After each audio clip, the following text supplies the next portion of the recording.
Hello everyone, welcome back to NPC.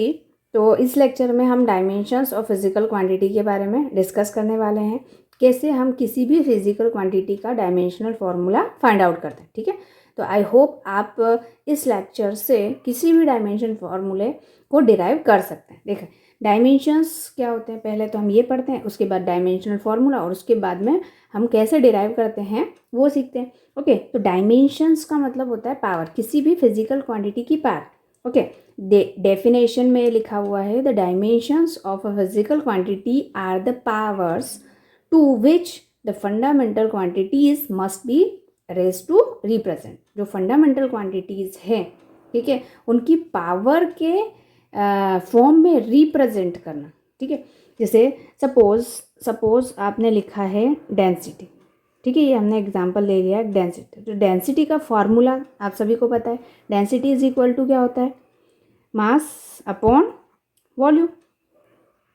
ठीक है, अब ये जो मास है ये क्या है, फंडामेंटल क्वांटिटीज, और वॉल्यूम में लेंथ, ब्रेथ एंड हाइट, ये तीनों आएगा। ठीक है, तो हम इससे ये जो मास आपने लिखा हुआ है, तो मास को तो आप मास ही लिखें। ठीक है, मास को हमने ये मास ही लिखा। वॉल्यूम को हम क्या लिख सकते हैं, लेंथ। ठीक है, इनटू ब्रेथ को भी लेंथ, और हाइट के लिए भी हम यहाँ लेंथ यूज़ करेंगे। ठीक है, length into length into length, इसका मतलब लेंथ का 3 टाइम मल्टीप्लिकेशन हुआ है यहाँ पर। ओके, तो आप इसे इस तरह से भी रिप्रेजेंट कर सकते हैं, मास अपॉन लेंथ। कितने बार आया, 3 बार, तो लेंथ की पावर 3। तो ये जो पावर है यही डायमेंशंस है। और फिजिकल क्वांटिटी मतलब लेंथ को हमने रिप्रेजेंट किया है ना पावर से। ठीक है, तो ये जो रिप्रेजेंटेशन है वो होता है डायमेंशन फार्मूला, लेकिन ये जो पार है that is the dimensions. Okay, physical quantity की डायमेंशन।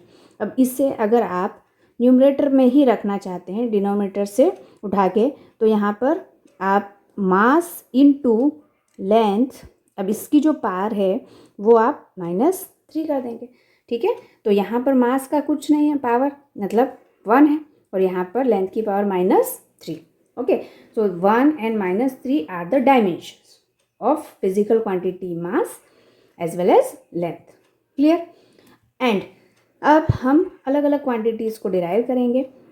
एंड डायमेंशंस क्वांटिटी या डायमेंशंस को हम एक्चुअली जो हमने 7 फंडामेंटल क्वांटिटीज़ पढ़ी हैं उसी के वे में रिप्रेजेंट करते हैं। ठीक है, जैसे हमने मास पढ़ा था, हमने क्या पढ़ा था, मास। ठीक है, तो मास के लिए हम डायमेंशन फार्मूला क्या लेंगे बेटा, m। ठीक है, सेकेंड लेंथ, ओनली जो फंडामेंटल क्वांटिटी है उन्हीं को रिप्रेजेंट कर सकते हैं। ओके, लेंथ को रिप्रेजेंट कर सकते हैं बेटा l से। ठीक है, थर्ड इज टाइम, तो टाइम के लिए ब्रैकेट को हमें ऐसे बनाना है। ठीक है, बिग ब्रैकेट बनाना है, t, टाइम के लिए t। And fourth is temperature के लिए हम केल्विन। ठीक है, के और थीटा भी यूज़ कर सकते हैं। ओके, के और इस तरह से थीटा भी यूज़ कर सकते हैं। ठीक है, fifth one is electric current के लिए हम एम्पियर यूज़ करते हैं, तो यहाँ पर इसे ए से रिप्रेजेंट करेंगे। And 6 is amount of substance के लिए MOL, मोल। ठीक है, and 7th is luminous intensity, तो ल्यूमिनस इंटेंसिटी के लिए CD।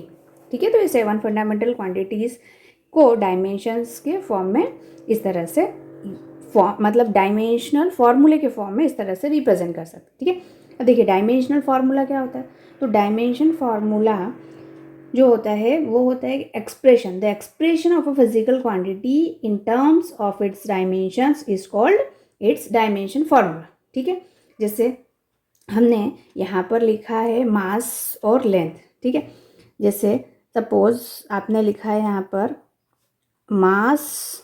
ठीक है, तो मास को हम किस तरह से रिप्रेजेंट करते हैं, m। ठीक है, तो ये m की तरह रिप्रेजेंट कर दिया हमने, तो ये जो m है और ब्रैकेट में इसको हमने क्लोज किया है, तो यही होता है डायमेंशन फार्मूला। और डायमेंशन इक्वेशन क्या होती है, तो डायमेंशन इक्वेशन का मतलब कि जो क्वांटिटी हम रिप्रेजेंट कर रहे हैं, ठीक है, इक्वल के आसपास, जैसे डेंसिटी है, डेंसिटी को हम रो से रिप्रेजेंट करते हैं, ठीक है।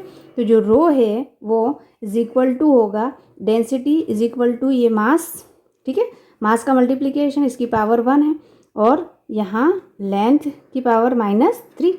तो मास के लिए क्या यूज़ करोगे बेटा, m, ठीक है, m की पावर 1, और लेंथ के लिए यूज़ करोगे l, ठीक है, और इसकी पावर -3 है। तो हम इससे प्रॉपर वे में किस तरह से रिप्रेजेंट करेंगे, ये डेंसिटी है और डेंसिटी को हम इनको कंबाइन कर देंगे, ये हुआ m, इसकी पावर 1 है तो लिखने का कोई मतलब नहीं, ठीक है, m और l की पावर -3 और ब्रैकेट क्लोज। ओके, तो this is the proper equation. Okay, अब कुछ इंपॉर्टेंट डायमेंशन फार्मूलाज हैं जो आपको लर्न करना है, ठीक है। अप्रोक्स आपकी बुक में तो काफ़ी सारे हैं, क्योंकि पूरी फिजिक्स में देखें 11th-12th की मिला के तो काफ़ी सारे हैं, बहुत ज़्यादा है, लेकिन आपको बेसिक अराउंड 20 लर्न करना है, ठीक है। तो आपकी बुक में, एनसीईआरटी की बुक में जो फर्स्ट 20 या 25 है वो आप लर्न कर लीजिए, ठीक है। चलिए अब देखो, जो जो क्वांटिटीज़ आपको लर्न करनी है वो फर्स्ट आपका वॉल्यूम हो गया, ठीक है। एरिया वॉल्यूम का तो पता ही आपको, L² T², ये सिंपल से क्वांटिटी, ठीक है। वेलोसिटी हम लेते हैं, वेलोसिटी। अब वेलोसिटी का डायमेंशन फॉर्मूला कैसे निकालोगे, तो वेलोसिटी इज इक्वल टू क्या होता है, डिस्प्लेसमेंट अपॉन टाइम, ठीक है, डिस्प्लेसमेंट अपॉन टाइम। तो डिस्प्लेसमेंट मतलब लेंथ के लिए हम L यूज़ करते हैं एंड टाइम के लिए हम T यूज़ करते हैं, ठीक है, और इसको इस तरह से ब्रैकेट क्लोज, ठीक है। तो इस प्रॉपर वे में यहाँ पे लिखे MLT के फॉर्म में, ओके, हमेशा MLT के फॉर्म में यूज़ करना है। जो डायमेंशन फार्मूला है वो किस तरह से रिप्रेजेंट होगा बेटा, MLT के फॉर्म में, MLT। ये तीनों तो आते ही हैं, ठीक है, बाकी 7 क्वांटिटीज़ में से और यूज़ हो रही हैं तो ये भी हम ले सकते हैं, बाकी ये तीनों क्वांटिटीज़ तो आपकी रहेंगी। अब देखो, वेलोसिटी को हमने जो रिप्रेजेंट किया है, m नहीं है यहाँ पर तो m की पावर 0 कर दीजिए, l की पावर 1 और t की पावर यहाँ पे 1 है, ऊपर गया तो -1 हो गया, ठीक है।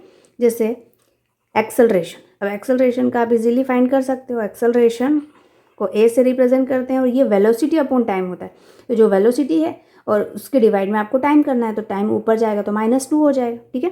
तो सिंपल, अगर m नहीं है तो m0 l t -2, ठीक है, नहीं लिखेंगे तो भी चलेगा, बट अगर MLT के फॉर्म में लिखना है तो आप इस तरह से रिप्रेजेंट कर सकते हैं, ठीक है, या फिर आप सिर्फ ऐसे ही लर्न कर सकते हैं LT -2। तो वेलोसिटी का LT -1, एक्सेलरेशन का LT -2। Okay, third is force, ठीक है। अब फोर्स इज इक्वल टू क्या होता है, तो फोर्स इज इक्वल टू होता है mass into acceleration, mass into acceleration, acceleration का पता है और मास का होता है m, ठीक है। तो ये आपका डायमेंशन फार्मूला बन गया फोर्स का, MLT -2। यहाँ पर m नहीं था, 0 था, यहाँ पर m आ गया, MLT -2, ठीक है। फोर्थ इज वर्क का ले लो, तो जो वर्क का हो जाएगा, वर्क का क्या हो जाएगा आपका, फोर्स